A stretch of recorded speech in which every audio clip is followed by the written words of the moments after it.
Welcome back, my friend, to another episode on the More Than Social podcast. Today is going to be a good one. I can promise you that. I'm being joined by Dawn Taylor, who is a coach that specializes in helping entrepreneurs and individuals thrive in their life by overcoming trauma, depression, anxiety. Now, I know this is a touchy subject, but honestly, I feel it's something so common and something most people avoid talking about, even though we should talk about it more. So today, if this brings up any emotions, just know that you are not alone. We are here to support you. But regardless, I hope this brings you some tips and tricks and hacks of how you can just move forward with your life and overcome those struggles to really crush it with your goals for your business and your life too. So let's get right into it. Welcome, Dawn. Welcome to the More Than Social podcast. Thank you. I am so excited to be here. I'm so excited to have you here.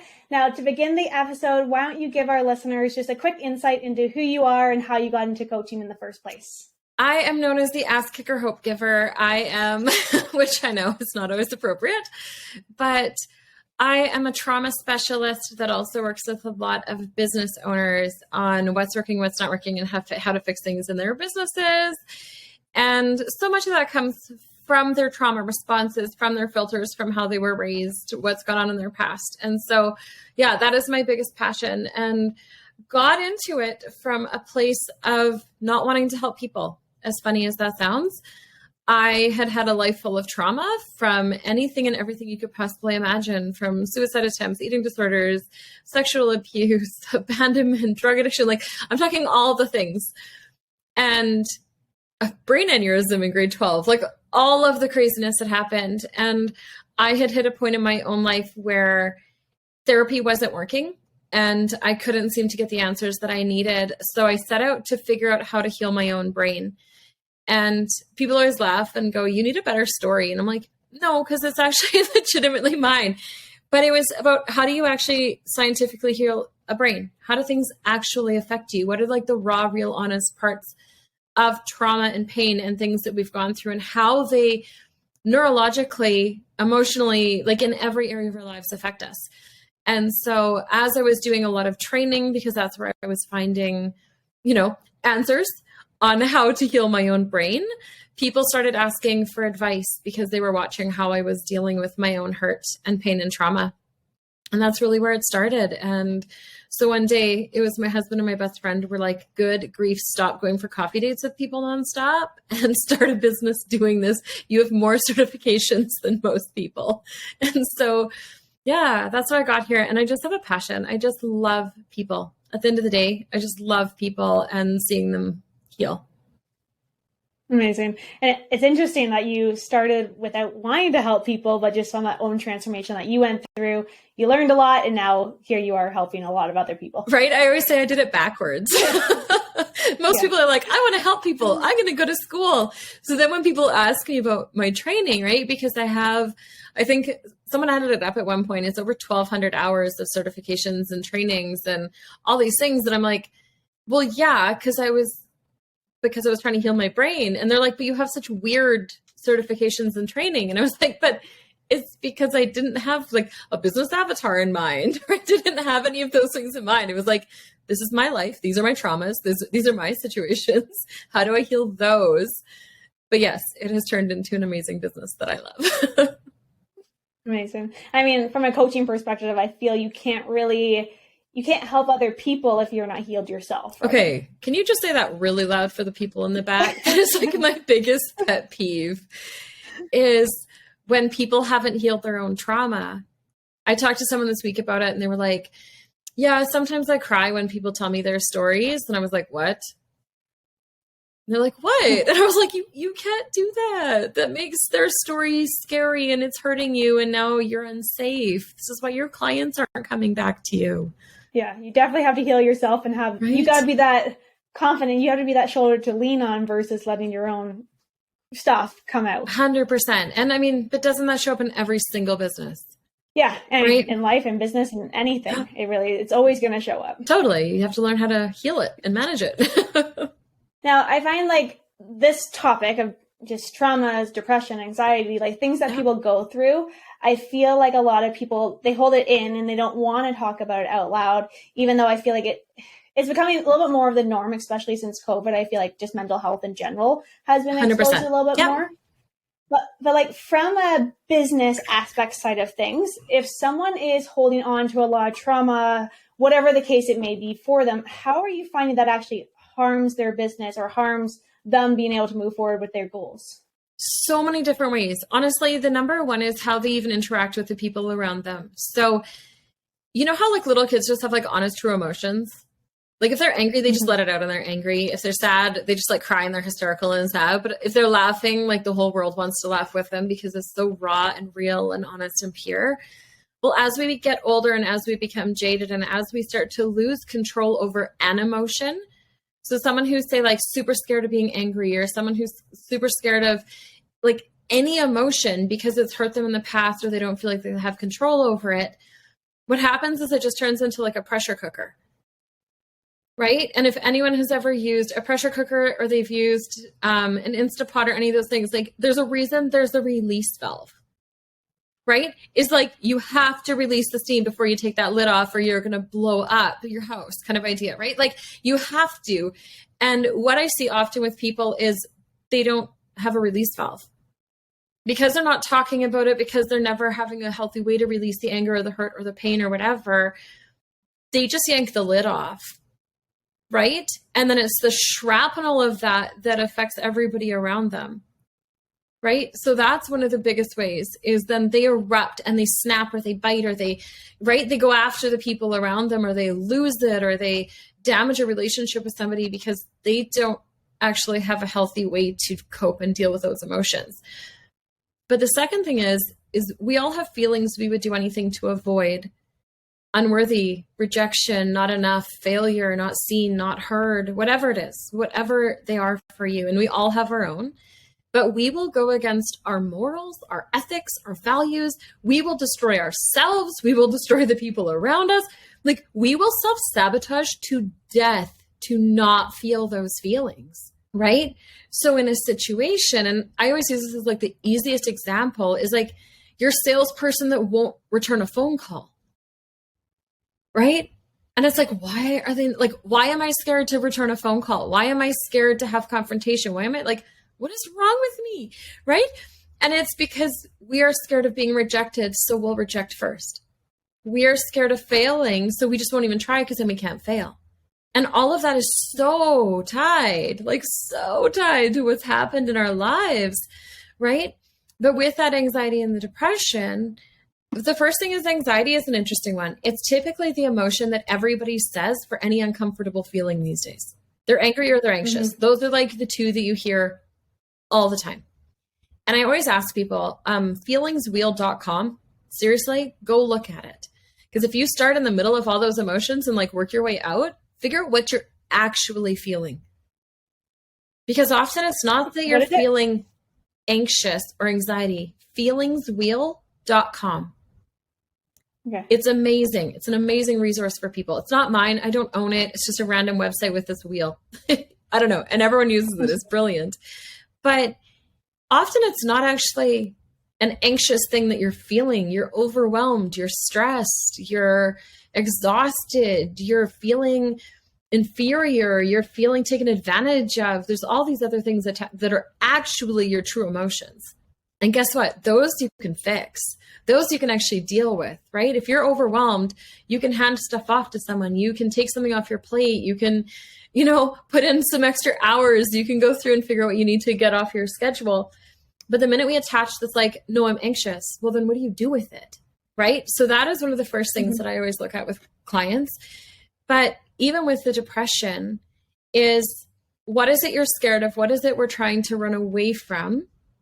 Right? And if it's actually legitimately like, no, I am struggling to get out of bed in the morning because I feel so depressed, that's when you can turn to everything from, my saving grace and has been for as long as I can remember is vitamin ADK combo, because we're all not having enough vitamin D these days, unless I think you live on a Caribbean island, which we're not all so lucky to do. Would be nice, right? Hashtag life goals, right? But we also we're missing so many just vitamins and nutrients, right? So B100 complex, it's just like buy it at your drugstore, your grocery store. Like those two are my saving grace. And that gets me out of bed every day, right? Or you need to see a doctor and see if there's actually something chemically going wrong or like something missing in your diet or something missing in your life. But also, what are the expectations that we have on ourselves? Because there's a really weird idea that we're supposed to live. Like, say, on a scale of 1 to 10, 1 is like, I'm digging my own grave because I wish I was dead. Like, you're that far gone and you're that far depressed. To 10 being like the greatest day of my entire life and I'm ecstatic. We have this like weird idea of society. And I think partially social media and movies and all these things, but like we have this idea that we're supposed to just live constantly in like the 8, 9, 10 area. That's actually life. But on like average people, like normal, just everyday average Joes, like life actually sits between the 5 and the 7, right? Or the 4 and the 7. That's actually where we spend the majority of our time. And so part of it is just being like, am I depressed or am I just kind of blah? Right? When's the last time I did something fun or did something exciting or, you know, celebrated something? Because again, it's another word that we attach to emotions that I don't think is always correct.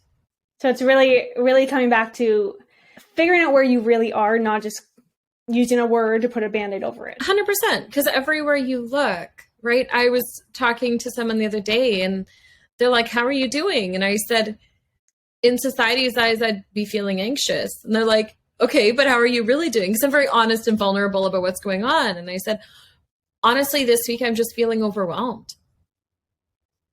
And they were like, oh, and I said, yeah, I have unrealistic expectations of myself, my capabilities, what I can get done in a day, what I can get done in a week. I've put unrealistic expectations on my team. I am launching a whole pile of things in a time of a month that's a super vulnerable, like, I hate to use the word, but like anniversary date on one of my huge traumas that always affects me, right? I was like, I set myself up for failure this week. And so, yeah, I'm feeling super overwhelmed, but I can also acknowledge in the moment that feelings aren't permanent, right? They're not. As weird as that sounds, feelings are not permanent. And I know that as of Tuesday, you know, 50% of my overwhelm is going to be gone just by the fact that like my podcast will be launched. The anniversary dates will be done. The mayhem of this week will be over because I really grossly overbooked myself. Right?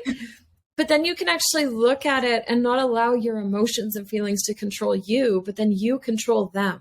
I feel like easier said than done until you actually learn how to acknowledge that one, feelings are temporary, but also even pay attention to what's going on within yourself. It's like, if I'm feeling this way, why? Right? And asking yourself that. So even that, I would take the word why out of your language, because why is a question that can only be answered with a justification, a rationalization, or an excuse. Right? So it's an emotional response. Yeah. So if you can look at it, so this is like for a tangible hands-on step that I do. I literally have the feelings wheel in like a 2.5 foot by 2.5 foot pillow. Like it's a giant pillow in my office because of clients being there, right? But I also will print it off or pull it up on my phone or pull it up anywhere. And anytime I'm having an emotion that I'm like, what is going on right now? Right? I pull it up to this day and like, I'm doing real great. And I pull it up and I'm like, okay, what is actually going on here? Right? And I will look at it and go, oh, okay, I'm feeling overwhelmed. My next question is, what specifically is overwhelming me? Because when you ask yourself what and specifically combined in a question, there's only data response that can happen. Oh, what specifically is making me feel overwhelmed? Well, I have to deal with this and this and this and this. And all of a sudden it's like your list happens in your head, right? Now you can actually look at it without all of the emotion and go, okay, how long are these things going to take me? When can I fit them in my schedule? What is it that's just a ridiculous should do that I could cross off my list or move to an easier day? And then pay attention to how that feels in your physical body as you do it, right? So as you're saying it, as you're looking at it going, oh, okay, I can handle this, right? I can handle this. I can handle my life right now. Okay, we got this. Right? And all of a sudden this feeling of overwhelm can shift to like, no, I'm actually kind of excited. Like I can do this. Right? Or it can shift to this place of like, why the hell did I put that on my list in the first place? Right? Which is where we can learn some healthy boundaries for ourselves. So speaking of boundaries then, from an entrepreneur perspective, obviously you're an entrepreneur as well. There's always things that we want to do. We want to accomplish. The new idea pops up. We're just that go, go, go mentality. Totally. As much as we like to be scheduled and structured and everything, it's not realistic. We think a little bit differently. Yeah. So from a boundary perspective, if someone is struggling with anxiety or depression or anything else that they're struggling with in general, how do you feel, like what is the best tip that you can give someone to actually stick to the boundaries? So I always go back to looking at the reason for the boundary in the first place, right? What is your intention behind it? If your intention is to punish yourself, of course, you're never going to hold your boundary, right? Mm-hmm. Because why would you punish yourself? Like we don't want to, right? But when I'm in that state of overwhelm or depression or anxiety, and I don't anymore, being really honest, like I very seldom go there because I manage those emotions very, very well for myself. I'm not scared of them. I don't try to shut them out. I don't disconnect from them. But if they're coming up, they're a red flag for something else that's going on in my life. So I'm very, very good at this point in my life of actually like sitting down and emotionally checking in with myself on a regular basis. But when I do go there, and those days still happen, those weeks still happen because I'm human, right? The first thing I look at is I go right to logistics. What has to stay on my schedule because that's what's going to pay my bills? Black and white, cut and dried. What has to stay because without that, this whole house comes crumbling down, right? And if we are brutally honest with ourselves, it's way less than we think, right? From there, then I look at everything and I go, okay, if I am sitting, same scale, I use that emotional scale of 1 to 10 every single day, multiple times a day. If I am sitting right now at a 3 and I feel like I'm about to free fall all the way down to a 0, everything else on my list, is it going to raise my number or lower my number? What's it going to do with my number? Oh, well, I should read this book because I need to read this book because it's on my list and everyone's telling me I need to read this book. Cool. So when I stop and think about reading the book, is it going to bump my number up or down? I don't want to read the dumb book. Okay, well, that's going to drop me. So I'm not reading the book in this state, right? Yes, at some point I need to, at some point that is important, right? But again, what is the intention behind doing it? Is it to please somebody? Is it because someone said I should? Yeah, I'm really, really not okay with the shoulds in my world. Like every time someone is like, well, you should, I'm like, no, I shouldn't, right? Because often those things are spoken to us because it's somebody else thinking that they need to do it. I benefited from reading this book, so you should read it too because I think you'll benefit. And it's like, yeah, cool, no. Like I'm phenomenal at that. I say, yeah, cool, no, way more times than you think, right, in a week. So that is one of the first things that I do, right, is go back to like the basics, total basics, right? But then I go through my entire list and I will write out like everything that I have to get done and anything that makes me go, ugh, I just like, no, I'm not doing it. I don't even go there, right? But I always go back to what is my end goal? What is my intention behind it? If I'm in a place of anxiety, if I'm in a place of depression, if I'm in that space, and it can be something so simple as at the end of the day, like I had a day yesterday that was mayhem. It was amazing, but it was mayhem.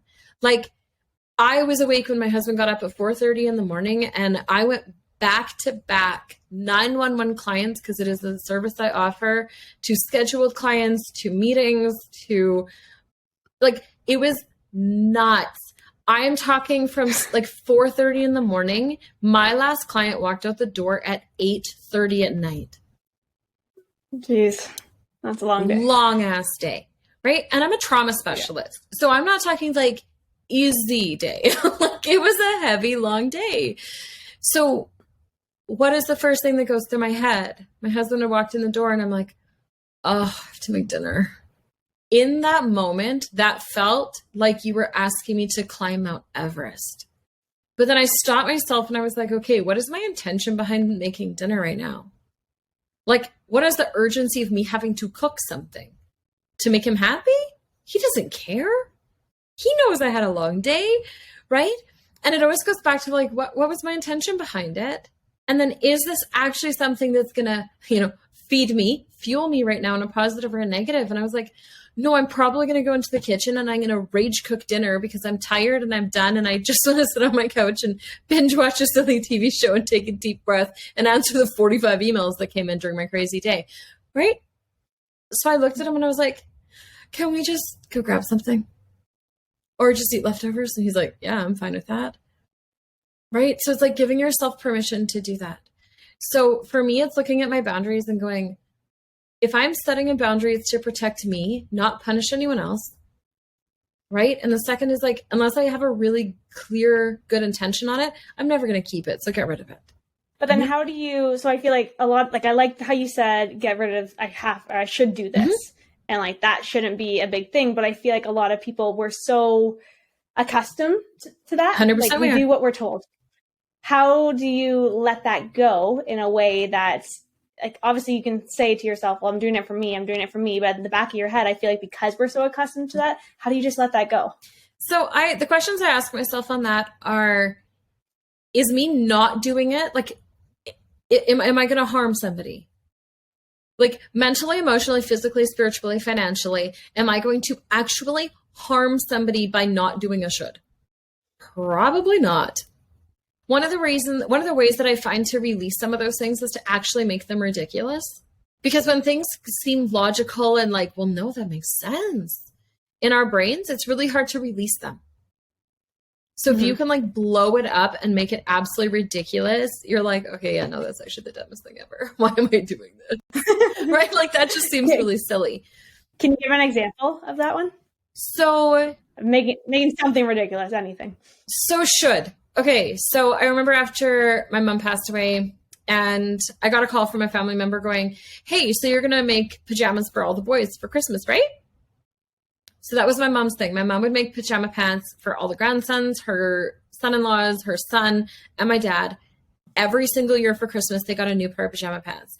And what's hilarious is my mom would mix up measurements.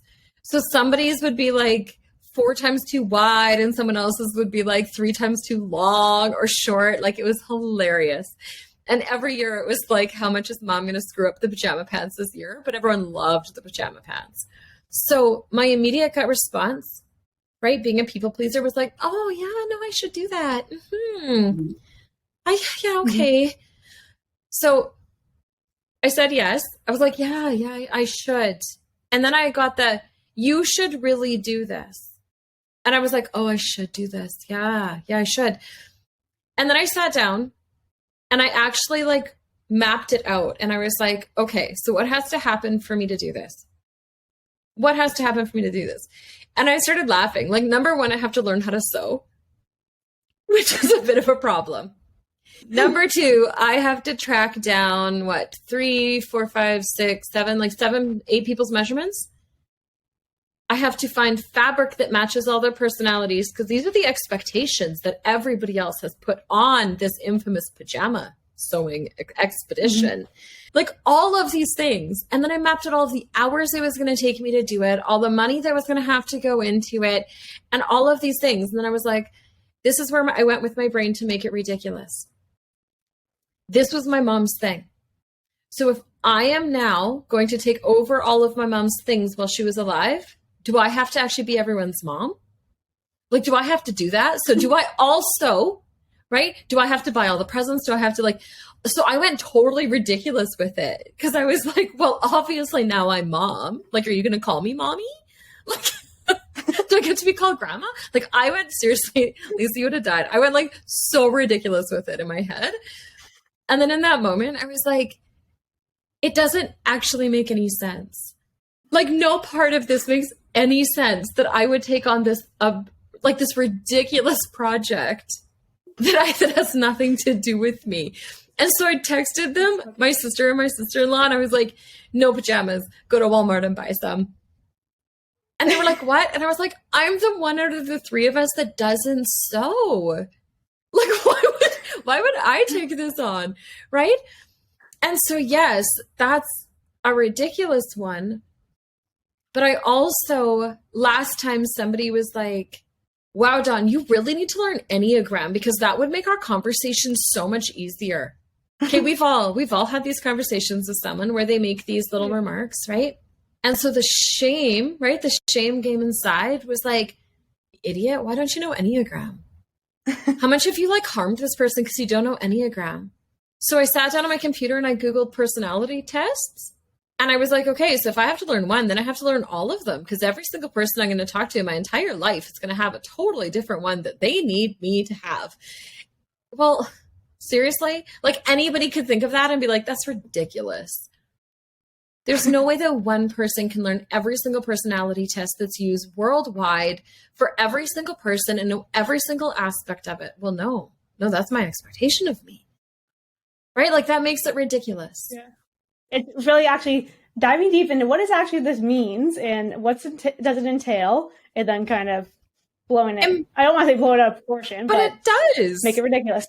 Really? You haven't read that book? Go to a chapters, walk into a self-help business growth section and be like, all right, someone's going to expect me to have read all of these. I better get started. Yeah. Right?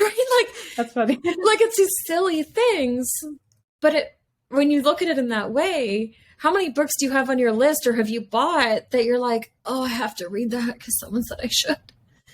Oh, gosh. Or when someone buys it for you and it's like, oh, yeah. Right? Definitely on my list. I know. I'm like, yeah, cool. I'm going to file that one. Like, I'm really good at that. I'll be like, no, I recommend that book, but I'm not reading it. But I think that's the way to go with it. But we have to be willing to look at it with curiosity and not judgment. Yeah, and that's the same thing. Yeah. That's, I think, the biggest thing is stop judging yourself. 100%. But also stop judging your feelings. Stop judging everything. Just figure out what it means and then kind of let it go in whatever way it's supposed 100%. to go. So if we could summarize, like you've thrown a lot of tips at us, but we could summarize of how to manage your depression, anxiety, your trauma in order to just move forward with life, business, doesn't matter, whatever. Yeah. You mentioned vitamin D. Using the wheel of emotions to figure out what are you actually feeling, setting those boundaries between what do you want to do, what should you do, letting go of the shoulds. Is there anything that I'm really missing? You know, I think the overarching summary of it is stop judging yourself. As long as you're hating yourself for your actions, as long as you're hating yourself for feeling weak because you're having anxiety, as long as you're hating yourself because you're like, I'm pathetic and I'm depressed and nobody else is depressed, as long as you're hating yourself for the screw ups you're making in your business or how you're not as far ahead as you want, you're not going to get anywhere. You're never going to get ahead when you're doing it out of an intention of hatred towards yourself because you're putting this like final judgment on yourself. When you can actually look at it, take the emotion out of it, look at it with curiosity and be like, okay, what's going on? What specifically is going on? What specifically is causing me depression? If I'm feeling depression because I'm spending too much time on social media and seeing what everybody else is launching and doing and how they're proceeding in life, and that's where it's bothering me. It's like, okay, but I don't know their story. I don't know how hard they've worked, how long they've worked, how big their team is. This doesn't make any logical sense. I'm judging based on zero knowledge, right? Then maybe I need to stay in my lane and get off social media for a bit, right? And that's where it really allows you to step out of the judgment, step into the curiosity and be like, no, it's okay. I can still love me in my chaotic disaster. But in that space, I can be like, hey, you know what? Maybe we're going to let that go because I love me enough to release myself of that expectation that someone else put on me. I love that. I love how you summed it up that way. Like the judgment alone, just let it go of yourself and other people and then kind of figure it out from there. It kills us. Now, yeah. It does. Literally. It literally will kill you and your business. Just a heads up. Yeah. It causes so much more than just a thought. So much more. At the end of the day. Now, when people are coming to you for coaching, one, I want to know, well, can you let everyone know where they can reach out to you? But also, what does it look like when someone's coming to you for coaching?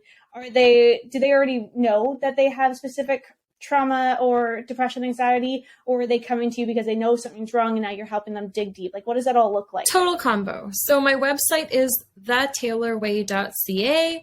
You can find me on Instagram, The Taylor Way Now. I'm on Facebook, Dawn Taylor. Like, I'm out of Edmonton. I'm pretty easy to find in that way. So reach out even if you just have questions. Even if you just have questions, I'll have people message to me and be like, hey, this is what's showing up in my business. Could it be tied to this? And I can be like, yes, this is how. Try shifting this, right? Like, I'm so willing to help in that way because I have such a passion for this. But coaching, I do it 100% customized. So I do it on more of like a monthly package style where people actually have unlimited access to me with email, text, phone, whatever they need, but 100% customized. So I have clients that come to me that go, okay, here's literally my to-do list, right? Like my laundry list of all of the bad things that have happened to me that I need to overcome. But a lot of people come to me and go, you know what? Life is good, but it's not great. I don't know why I can't move ahead in my business. I don't know why I'm struggling in this way, but I know something is going on. Can you help me? And I have an uncanny ability to dig in and figure out like what specifically happened at what point that caused that specific trigger in them to happen to cause those reactions, right? Because sometimes like trauma is anything that jarred your nervous system. It's not just the big ones, right? I had a guy with massive struggles in life and it was tied to a kid, a little girl in kindergarten saying a comment to him that he like took as the ultimate truth over his life. And we healed that and he soared, right? Like it can be like the tiniest little thing that's holding us back in the weirdest ways. But yeah, it's 100% custom and we just dive in and do the work. It's fun. Amazing. Yeah. Fun. But I mean, we were talking before, some people I'm sure come to you and they don't want to talk. So it's like walking them through that transformation. I could imagine being in your position. Yes, it's a lot of energy that you take on as well. Yes. But seeing that person go from A to B or A to Z, even, totally. It's like I can imagine how amazing it could actually be to see. Well, and everyone is in their own pace, right? And so as you see them go through it, like I had the amazing opportunity last night in the middle of my mayhem day. I did a 45-minute walk / let's go grocery shopping because I'm going to fit you in with something I have to do. Date with a client who I haven't seen in, year and a half, and walked her through leaving a narcissistic marriage that was very verbally abusive and setting up new life with kids and finding herself again from having been so beat down that she actually truly to the core for being believed that she was broken and damaged. And like, I got to see her new house last night and hear about like how great life is and work and how great her daughters are doing. And like, it was so incredible in that moment to see that, right? And to be able to cheer people on. And yeah, that's what gets me through my days. The hard days, man. Right. That's what keeps me going. I love it. That's amazing. Now, I always end off our interviews by asking, what is one piece of advice you would give to a fellow entrepreneur? It doesn't have to be trauma, anxiety, depression related at all, just advice in general from one entrepreneur to another. Learn how to say no. Learn how to say no. And with that, what I mean is stay in your lane. If you know what you're doing, who you're trying to help, who you're trying to work with, who your ideal customer is, who your ideal client is, stop saying yes to everybody to please people. Learn how to say no and be okay with it. What do you say? Yeah, no, okay? Yeah. Yeah, no, okay. No, I'm good. What do you say? Yeah, sure, no. Yeah, sure, no. So positive, but no. It's like, yeah, no. just no. Yeah. Amazing. Now, I'm going to link in the show notes, so your website, but I also want you to chat quickly about your podcast because you talk a lot about trauma and everything. So why don't you share a little bit about that too? I'm so excited. Okay, so it's launching like in a few days. I'm starting a podcast that's called Taylor Way Talks, and it has nothing to do with my work, right? It's literally hard conversations. So it's all based on the conversations that we wished people would have had in our lives. So whether it's, I talked to someone who, as a therapist, losing his wife and being a dad to 2 boys, everybody just thought he'd be strong and everyone thought he knew how to deal with it. And the mask that he had to put on to try to cope and then fell apart, right? Like how to talk to a man who's grieving, right? Because nobody knows how to do those things, to how we deal with money, the weird ideas we have on money, how our parents managed money, how we manage money, how no one talks about money, retirement. I have someone who I dig into that. Not wanting kids, someone who's like, no, I actually genuinely hate children. And I didn't realize it was an option to not have them, right? It's all the conversations, like in every area of life, work, business, personal, like all of it, marriage, those conversations we wished people had had in our lives, or topics we wish people would talk about. I'm recording one on Tuesday with a guy who's like, I wish I knew how hard it was to find friends as an adult. Yeah. Right? Like, yeah, really. like nobody talks about this, and we're just all kind of bumbling through life wishing we knew and thinking that we're the only ones who don't know. So yeah, I'm really excited about it. I'm having so much fun having these crazy conversations with people on life. Yeah, it's amazing. Well, I'll make sure to link that below so everyone can check that out as well. But honestly, thank you so much. You have given a lot of tips throughout this entire conversation, so I greatly appreciate it. And I just want to say, like, your energy alone is something that the first time we talked, it was like, I don't even think we talked about what we were supposed to talk about for the first like 30 minutes. So we just went on like a little conversation about your energy. I can see how you can truly help transform people's lives. So keep doing what you're doing. It's amazing. And I can't wait to chat again. I will. Sounds good. Thanks.